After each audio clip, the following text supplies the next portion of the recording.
ពេលនេះការប្រយុទ្ធគ្នារវាងគ្រួសារ Pendragon និងក្រុមចៅសមុទ្របានចាប់ផ្ដើមគឺថា Griffin ក៏បានប្រយុទ្ធគ្នាជាមួយនឹង Griffin ហើយចំណែកឯគ្រួសារ Pendragon និងពពួកអុកដែលជាអង្គរៈរបស់គ្រួសារ Pendragon ក៏បានប្រយុទ្ធគ្នាដើម្បីការពារម្ដាយរបស់ Eren ដែរហើយការប្រយុទ្ធគ្នារវាងភាគីទាំងពីរគឺថាគ្រួសារ Pendragon មានប្រៀបជាងពួកចៅសមុទ្រដោយសារតែបងអុកដែលចេះប្រើវេទមន្តគាត់បានប្រើវេទមន្តរបស់គាត់ដើម្បីបើកម្លាំងទៅឲ្យកងទ័ពគ្រួសារ Pendragon ដូចនេះហើយទើបធ្វើឲ្យកងទ័ពគ្រួសារ Pendragon មានប្រៀបជាងពួកចៅសមុទ្រហើយយើងកាត់មកមើលមេចៅសមុទ្រឯនេះវិញគឺថាគេកំពុងតែជិះ Griffin ដើម្បីគេចខ្លួនប៉ុន្តែនៅតាមផ្លូវធ្វើដំណើរស្រាប់តែ Count Secunda បានចេញមកកាត់ផ្លូវគេហើយក៏បានស្រែកទៅដាក់មេចៅសមុទ្រថាណែអាចរៃតែឯងគិតថាឯងនឹងកំពុងធ្វើអីហ្នឹងហើយមេចៅសមុទ្រក៏បាននិយាយទៅកាន់ Count Secunda វិញថាណែក្រែងលោកបានសន្យាជាមួយខ្ញុំហើយមែនទេថាលោកមិនហៅខ្ញុំបែបហ្នឹងទៀតទេហើយ Count Secunda ក៏បាននិយាយទៅកាន់មេចៅសមុទ្រវិញថាណែតែឯងគិតថាយើងនឹងគោរពកិច្ចសន្យាទៀតមែនទាំងតែឯងនឹងជាអ្នកបំផ្លាញកិច្ចសន្យារបស់យើងហើយមិនត្រឹមតែប៉ុណ្្នឹងទេ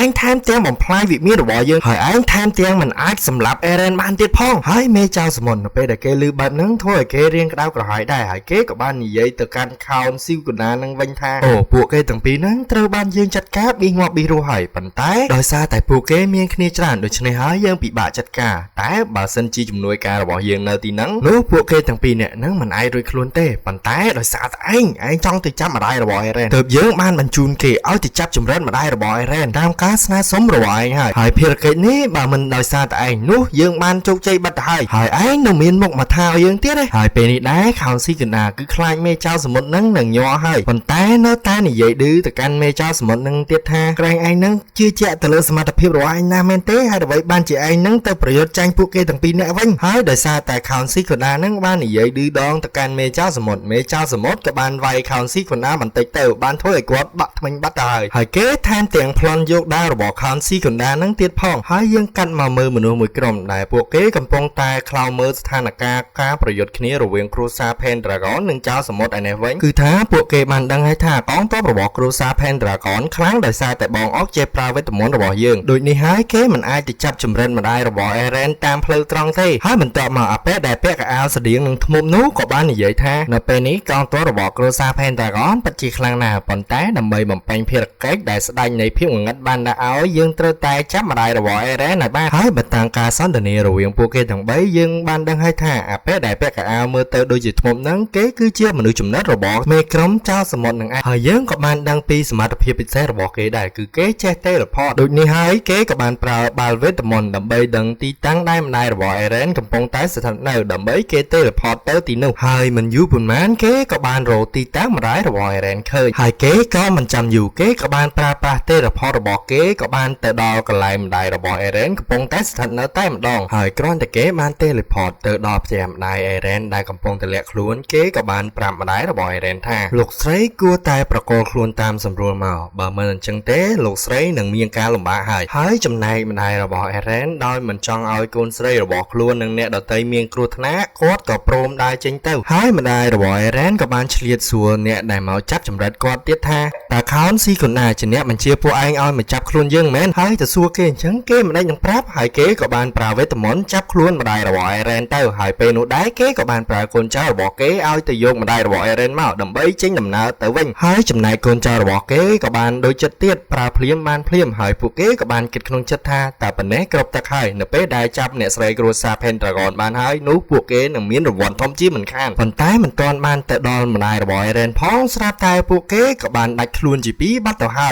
យអ្នកដែលកំចាត់ពួកអចចាមហ្នឹងក៏គ្មានអ្នកណាឆ្ងាយដែរគឺជាអូននាងរបស់យើងនឹងឯងដែល Eren បានផ្ដាំនាងឲ្យជួយមើលថែម្ដាយរបស់គេផងដូច្នេះហើយនៅពេលដែលម្ដាយរបស់ Eren មានគ្រោះថ្នាក់នាងត្រូវតែមកជួយនឹងឯងហើយចំណែកឯមនុស្សចំណិតរបស់មេចៅសមុទ្រនៅពេលដែលឃើញអូននាងរបស់យើងហើយគេក៏បានចាប់អារម្មណ៍ទៅលើ Aura Plane ដែលអូននាងរបស់យើងបានបញ្ចេញមកហើយ Aura Plane នឹងដែរទាល់តែអ្នកមានមនោខ្លាំងៗឯណោះទើបអាចបញ្ចេញវាមកបានហើយគេថែមទាំងបានចាប់អារម្មណ៍ស្លាប់ដែលនៅពីក្រោយខ្នងរបស់អូននាងយើងហើយគេពេលនេះក៏បានដឹងហើយថាអូននាងរបស់យើងគឺជាអ្នកសហើយចំណែកអូននាងរបស់យើងក៏មិនឲ្យគេនិយាយសាំតប៉ែច្រើនដែរក៏បានចាត់ការគេបាត់ទៅបាទចាប់ពីពេលនេះទៅខ្ញុំនិយាយដាក់ cap ធម្មតាអត់បានដាក់ app អីទេចាំមើលសលេងខុសគ្នាមិន ហើយយើងកាន់មកមើលរទេះសេះដែលអេរ៉ែនបានធ្វើដំណើរត្រឡប់មកវិញគឺថានៅក្នុងរទេះសេះពេលនេះព្រះរាជបុត្រទី2គាត់បានកំពុងតែព្យាបាលរបួសដោយខែលពិសិដ្ឋរបស់គ្រួសារ Pendragon ហើយពេលនោះដែរព្រះរាជបុត្រទី2ក៏រៀនឆ្ងល់ដែរដោយសារតែអេរ៉ែននៅពេលដែលប្រយុទ្ធគ្នានឹងត្រូវរបួសធ្ងន់ជាងទ្រូងទៀតប៉ុន្តែនៅពេលដែលមកវិញអេរ៉ែនអង្គុយដូចជាធម្មតាដូចជាគ្មានរឿងអីសោះហើយពេលនោះដែរព្រះរាជបុត្រទី2ក៏បានសួរទៅអេរ៉ែនថា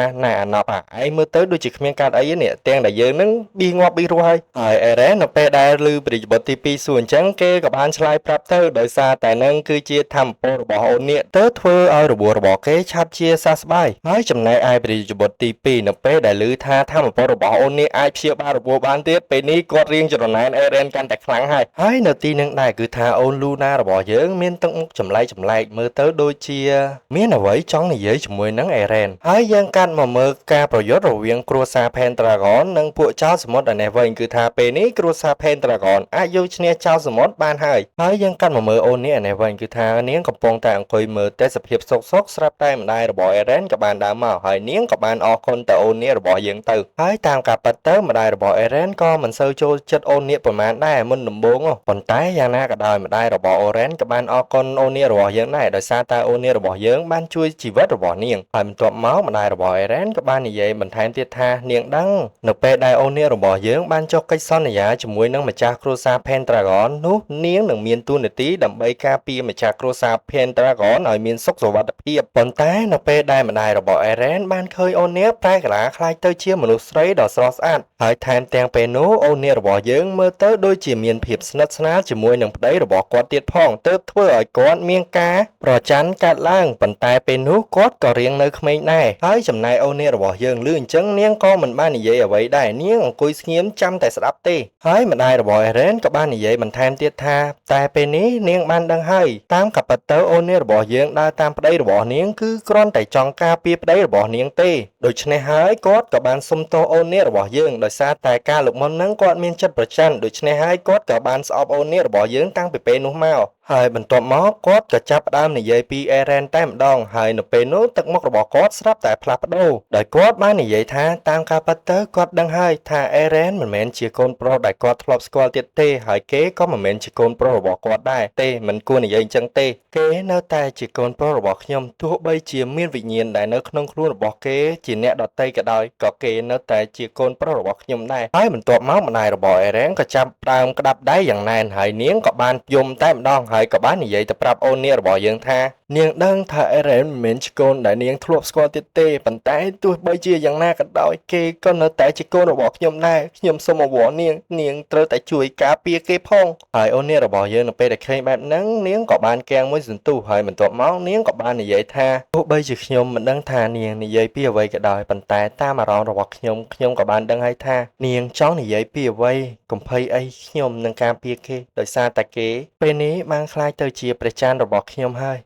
ក្នុងចំណោមដៃគូរបស់ខ្ញុំទាំងអស់គេក៏ជាមនុស្សម្នាក់ដែលខ្ញុំចូលចិត្តជាងគេដែរហើយម្ដាយរបស់អេរ៉ែនក៏បាននិយាយទៅកាន់អូននាងយើងវិញថាទោះបីជាខ្ញុំមិនដឹងថានាងនិយាយពីអ្វីក៏ដោយប៉ុន្តែខ្ញុំក៏សូមអរគុណនាងទុកជាមុនហើយស្រាប់តែពេលនោះអេរ៉ែនក៏បានបើកទ្វារចូលមកមួយទំហឹងតែម្ដងហើយគេក៏បានសួរម្ដាយរបស់គេថាម៉ែតាម៉ែមានត្រូវរបួសត្រង់ណាទេហើយម្ដាយរបស់អេរ៉ែនក៏បានជូតទឹកភ្នែកហើយក៏បាននិយាយទៅប្រាប់អេរ៉ែនថាម៉ែមិនអីទេចោះកូននៅក្នុងពិធីជប់លៀងមានការរឿងអីអត់ហើយអេរ៉ែនក៏បានតបទៅម្ដាយរបស់គេថាអត់ទេម៉ែគ្មានរឿងអីទេហើយថែមទាំងនៅក្នុងពិធីជប់លៀងហ្នឹងរាំលេងសប្បាយទៀតផងហើយមើលទឹកមុខប្អូនស្រីរបស់គេនិងប្រពន្ធរបស់គេហើយចំណែកឯម្ដាយរបស់អេរ៉ែននៅពេលដែលឮអញ្ចឹងហើយគាត់ក៏បាននិយាយថាអញ្ចឹងល្អហើយបន្ទាប់មកគាត់ស្រាប់តែមកអោបអេរ៉ែនតែម្ដងហើយចំណែកអេរ៉ែននៅពេលដែលត្រូវបានម្ដាយរបស់គាត់អោបក៏ធ្វើឲ្យគាត់មានអារម្មណ៍រៀងចម្លែក